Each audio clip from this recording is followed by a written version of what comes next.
that. So those are sort of views coming in from the F&O side of things. Let's turn our attention to earnings corner. Britannia reported second quarter numbers. The top line was largely in line, but margins have come in and have been under immense pressure.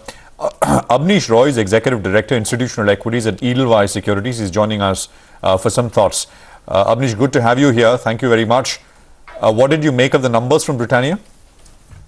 Yeah, Britannia stock could be under some pressure in the near term. Sales was reasonable, 21% growth on a 2-year basis. It was in line with our estimate.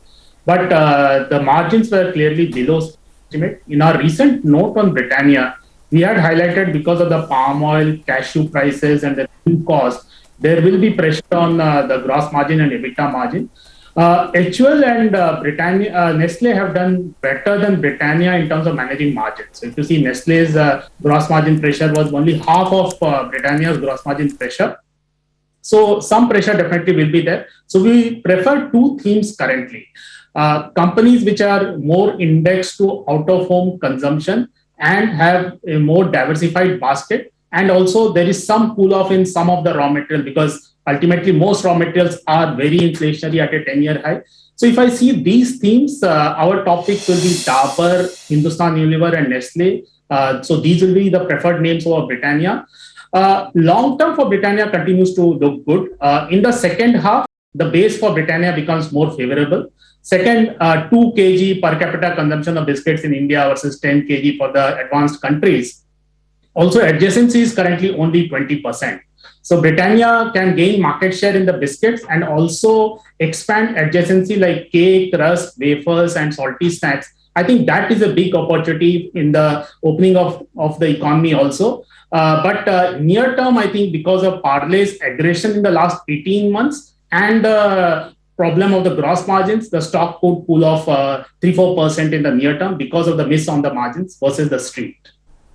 Abneesh, on the valuation side, do you think that could keep a lid on future gains as well? I mean, at 44 times forward, by no means is this cheap in any way, right? So do you think that there is not even valuation headroom? I mean, forget about the other pressures that you're speaking about in the near term, but even on the valuation side, would you be cautious? So valuation-wise, Britannia is available at around 42x FY23. Rest of the consumer names, if I see Nestle, which is also a food company, is at around 62 times CY23. And rest of the Indian FMCG names are broadly in the 44 to 48x. So to that extent, valuation is not much of a concern. And Britannia is also doing good strategy in terms of winning in mini India, for example.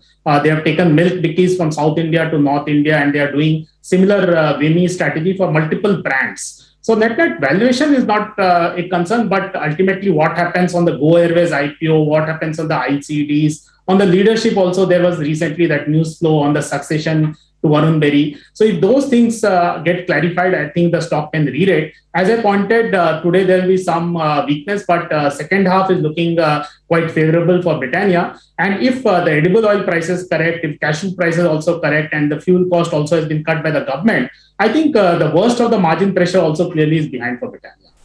Okay, Britannia is definitely the result casualty of the morning. Pre-open stocks down 5 to 6%. So yesterday it was the turn of IndusInd Bank and Divi's trades Britannia. Let's see if this dip gets bought into or not. Abneesh, good morning. Surabhi here. We always discuss this from a medium-term perspective that the winner is going to be the guy who has the pricing power, that muscle. In this inflationary environment, which are those FMCG companies that have taken the most aggressive price hikes and perhaps can still do so if raw material pressure doesn't abate? So judging by that parameter, the award would go to which one? Yes, clearly, Hindustan Unilever saw 7% price hike in the FMCG staples. That is the sharpest price hike till now we have seen. It's a bit more disciplined segments for HUL in the sense soaps, detergent. It's largely a 2-3 player industry. In biscuits, if you see what has happened, Parle has become very aggressive. In the last 8-9 years, Parle in the last 18 months is the most aggressive and has gained some share from the smaller players, not from Britannia. So HUL, Dabur and Nestle, more diversified basket of products also, and definitely pricing power also in the current context, they have higher than Britannia.